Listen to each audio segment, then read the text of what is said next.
दोस्तों, मैं अभिनव नेगी आप सबका स्वागत करता हूं। आज 25 जून को अब से कुछ मिनट पहले इंजीनियरिंग सर्विसेज का मेंस एग्जाम कंप्लीट हो चुका है और इस वीडियो में मैं आपको strength of material civil engineering paper का कंप्लीट सॉल्यूशन देने जा रहा हूं। अब से जस्ट कुछ ही देर पहले, कुछ ही मिनट पहले एग्जाम कंप्लीट हुआ है और हमारे पास पेपर आया है। तो सोम का कंप्लीट डिटेल सॉल्यूशन इस वीडियो पे होगा, सोम के सभी क्वेश्चंस।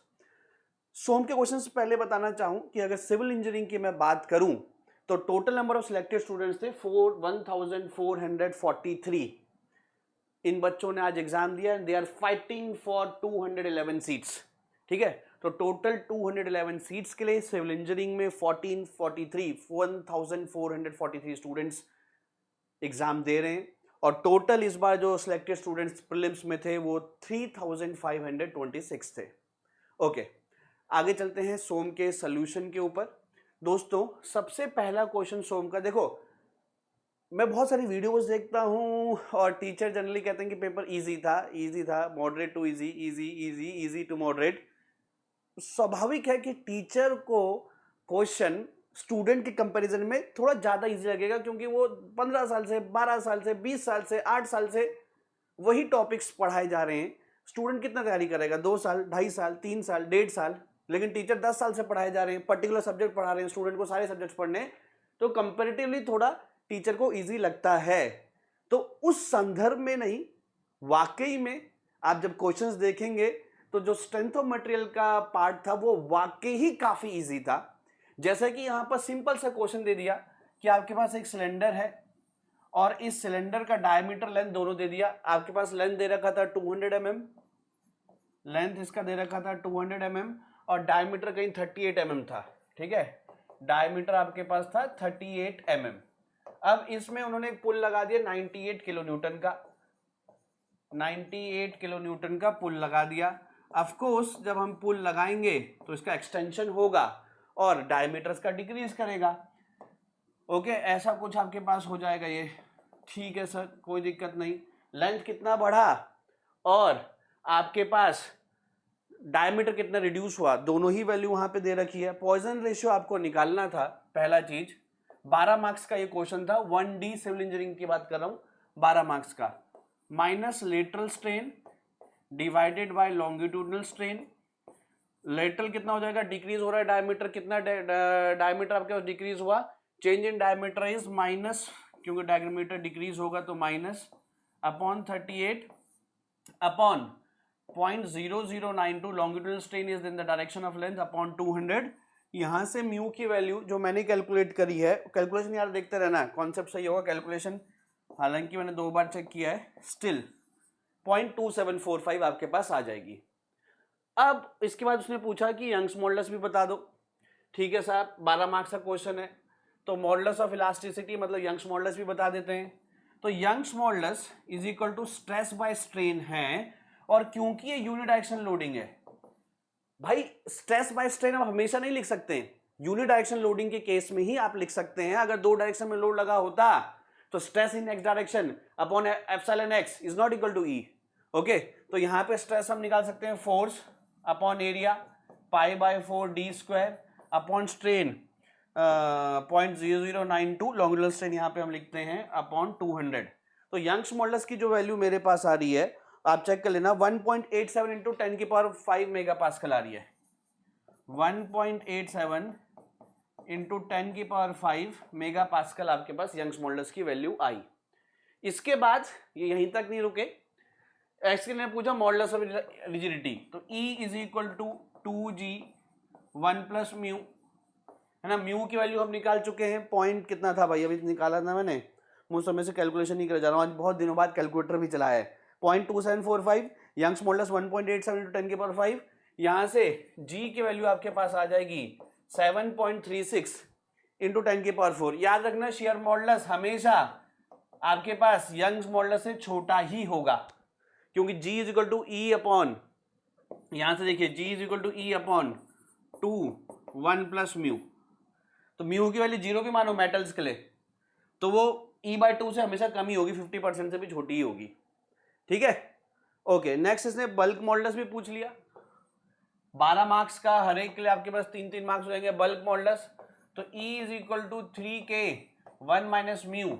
आपके पास यंग्स मॉडुलस की वैल्यू पता है, आपके पास यहाँ से 1 माइनस 2 म्यू, यहाँ से आपके पास म्यू की वैल्यू पता है, या ये E की वैल्यू हम निकाल चुके हैं, तो K की वैल्यू आपके पास आ जाएगी 1.38 इंटू 10 की power 5। Please do check calculations, calculation check कर लेना, अभी अभी पेपर हुआ है। ओके इसके बाद एक सिविल इंजीनियरिंग में सेकंड सी, दूसरे क्वेश्चन का सी पार्ट 20 मार्क्स का पूछा गया था। हालांकि इसमें ऐसा कुछ खास था नहीं, सिर्फ एसएफडी बीएमडी आपको बनाना था। देखो पहला क्वेश्चन सब कर लोगे आप, हवा है आपके लिए ये सीमेंस, और बाप रे बाप भयंकर क्वेश्चन आता होगा यार। भाई आपको कवरेज ज्यादा देना है, आपको एक्यूरेसी रखना है, क्वेश्चन बहुत भयंकर नहीं आता है, ठीक है। एक दो क्वेश्चन आपके बहुत भयंकर आ जाते हैं, ठीक है, लेकिन आपको 480 में से 300 को अटेम्प्ट करना है ना, keeping question 1 and 5 in that 300 marks. चलो आपके पास ये सारी वैल्यूज दे रखी थी, ठीक है। सबसे पहले तो मैं भैया आर बी निकाल लेता हूं, यहां से आर बी और यहां से आर ई, तो एक इक्वेशन तो होगी R B plus R E is equal to total downward load. तो 25 इंटू 0.5 12.5 हो गया, 45 और 35 कितना हो गया 80, तो 92.5 हो गया एक इक्वेशन। दूसरी इक्वेशन आप कर लो summation moment about E is equal to 0। जब समेशन मोमेंट अबाउट ई करोगे तो ये तो नोन है, ये भी नोन है, ये भी नोन है, ये भी नोन है, ये भी नोन है, और आर ई का तो खुद 0 आएगा। भाई मूवमेंट है ये, बेंडिंग मूवमेंट नहीं है। मूवमेंट में दोनों तरफ से करेंगे, ई के लेफ्ट से भी राइट से भी, बेंडिंग मूवमेंट नहीं लिख रहा हूं यहाँ पे। मूवमेंट 0 होता है हर एक पॉइंट पे, बेंडिंग मूवमेंट में और मे नॉट भी 0। तो दो इक्वेशन दो अननोन आएंगी, यहां से मैंने बी और ई की वैल्यू निकाली। आप कैलकुलेशन प्लीज चेक कर लेना, कैलकुलेशन में फिर से बोल रहा हूं, आप प्लीज चेक कर लेना। 45.416 किलो न्यूटन आ रहा है, और आपके पास आर ई की वैल्यू यहां से 47.08 आपके पास किलो न्यूटन आ रहा है, ठीक है। टू बी वेरी प्रिसाइज, आप ऐसी कैलकुलेशन में 3 डेसिमल प्लेस तक लेके चलना, क्योंकि जब मैं खुद सॉल्व कर रहा था ना तो 2 डेसिमल प्लेस तक लिया, तो मैं बीच बीच में कुछ चीज वेरीफाई भी करता हूँ चेक करने के लिए कि यहाँ पे मूवमेंट 0 है कि नहीं, राइट और लेफ्ट से। तो नहीं आ रहा था 0, थोड़ा बच जा रहा था, फिर पता चला कि मैं 2 डेसिमल प्लेस तक कर रहा था, इसलिए नहीं हो रहा था। ओके अब जब वो वैल्यूज आ गई 45.416, ये मैंने पहले 45.41 ही निकाली ना, तो कुछ चीजें मैं चेक करने के लिए करता रहता हूँ बीच बीच में।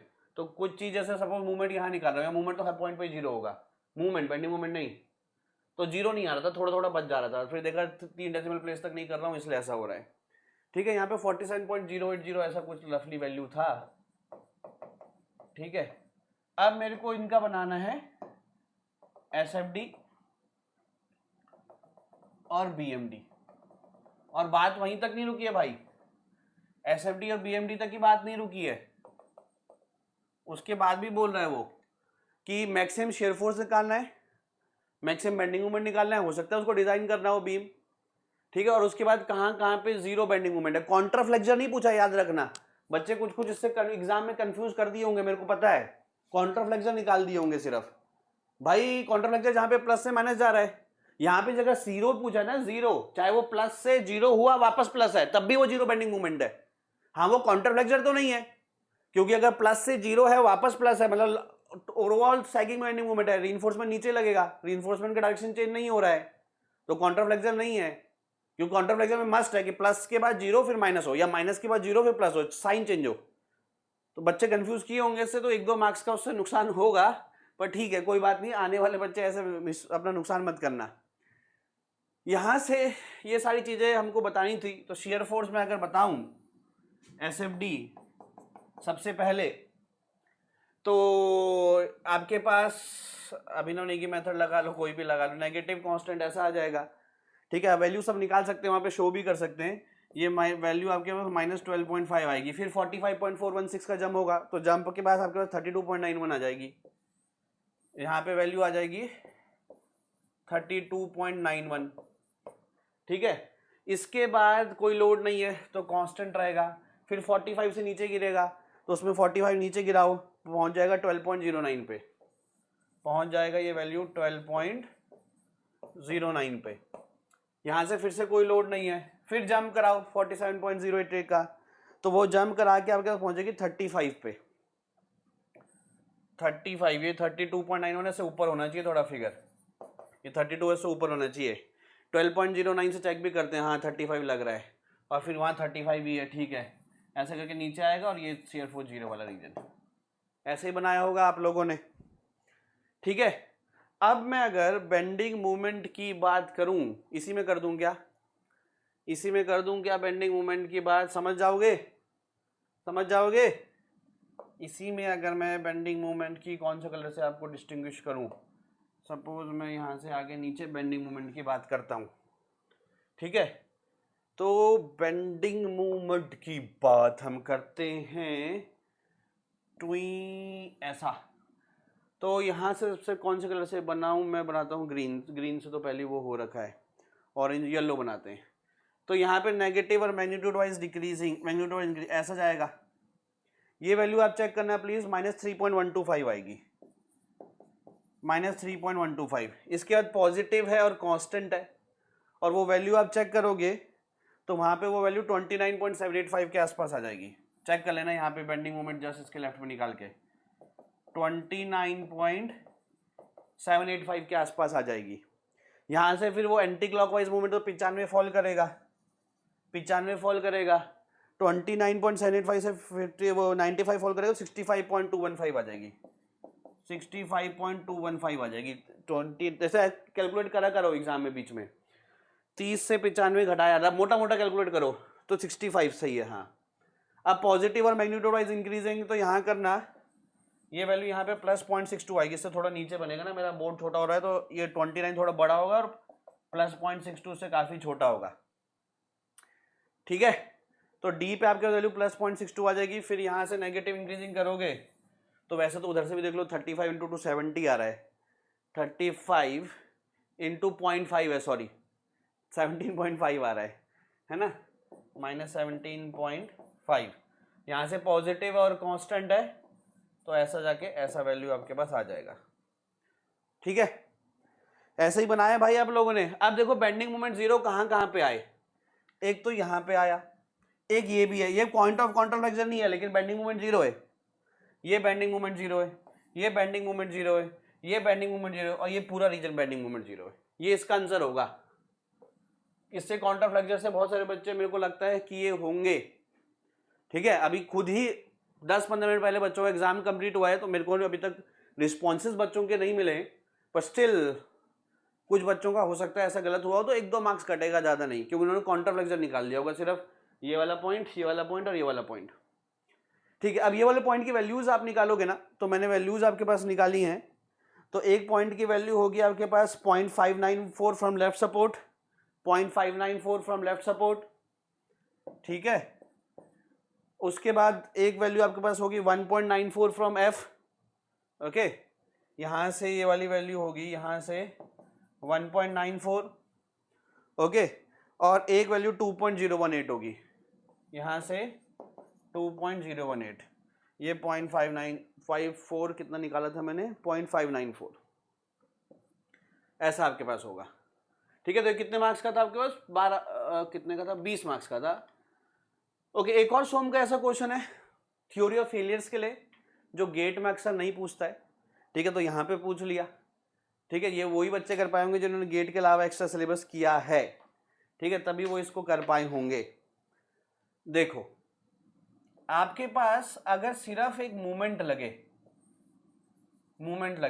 मैं यहां का पॉइंट उठाता हूं, तो मूवमेंट अगर मैं यहां का पॉइंट उठाऊंगा इस वन पॉइंट पे, ऐसा स्ट्रेस आ जाएगा m/i into Y, m/i pi 64 d की पावर 4 into Y max d by 2, तो वैल्यू आ जाएगी 32m by pi D cube, ठीक है सर।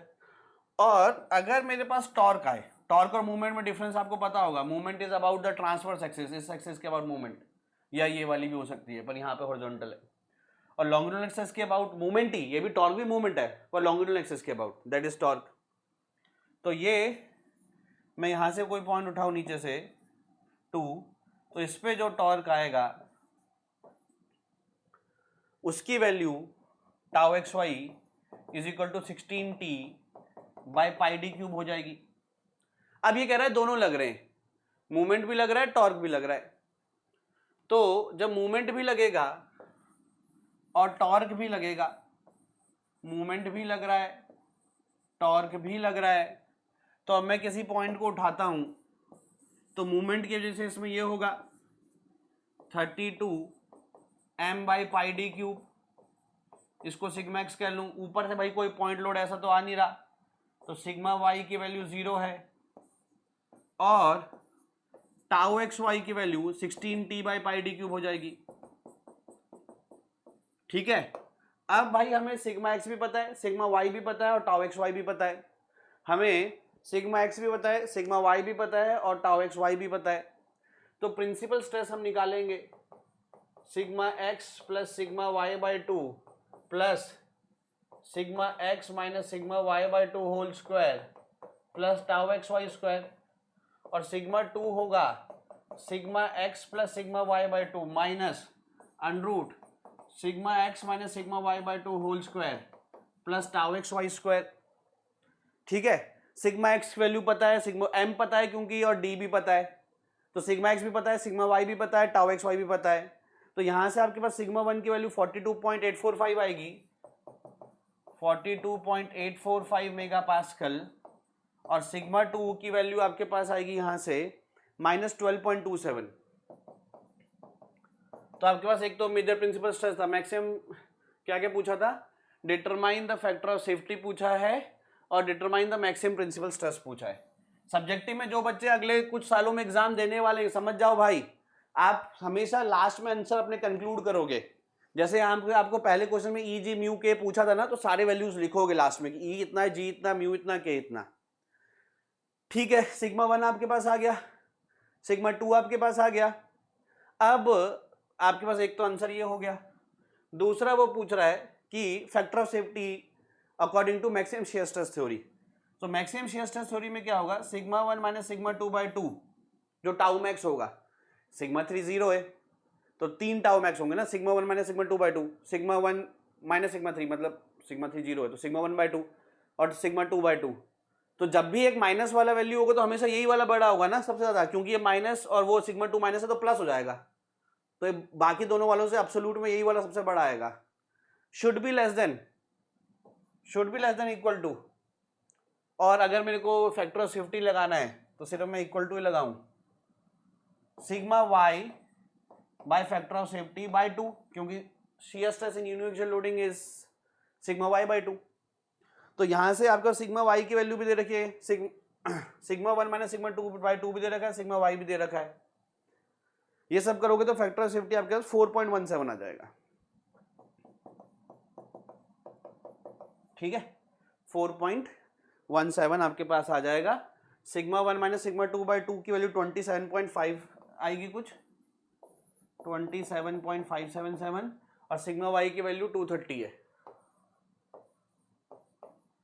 ठीक है, तो दोस्तों पेपर आपका हो गया है, रिलैक्स कीजिए। प्रीलिम्स में पहुंचना ही अपने आप में एक बहुत बड़ी बात थी। Wish you all the best for your results. Byju's exam prep हमेशा आपके साथ है। सीट्स इस बार बड़ी हैं तो आपके पास चांसेस सिलेक्शन हर साथ, इसको डिवाइड करोगे नंबर ऑफ सीट्स है तो 7 आ जाएगा, ऑल्दो वो डिफरेंट ब्रांच के लिए डिफरेंट होगा। Still wish you all the best guys. और बाकी अब आपका मन हो रहा होगा कि बाकी पेपर कैसा आया था सर, सोम तो इजी है हमने देख लिया, तो अभी यार 10-15 मिनट हुए, अभी मैंने सॉल्व ही किया है पेपर और मैं सामने आ गया, मैंने बाकी पेपर अभी ढंग से देखा भी नहीं है, उसके बाद हम बाकी पेपर भी आपको बता दूंगा जैसे मैं बाकी पेपर देखता हूँ। Thank you, take care, share the video to all the ESC aspirants and all the students who are engineering so that they can get about the कैसा सोम का क्वेश्चन पूछा जाता है। Thank you.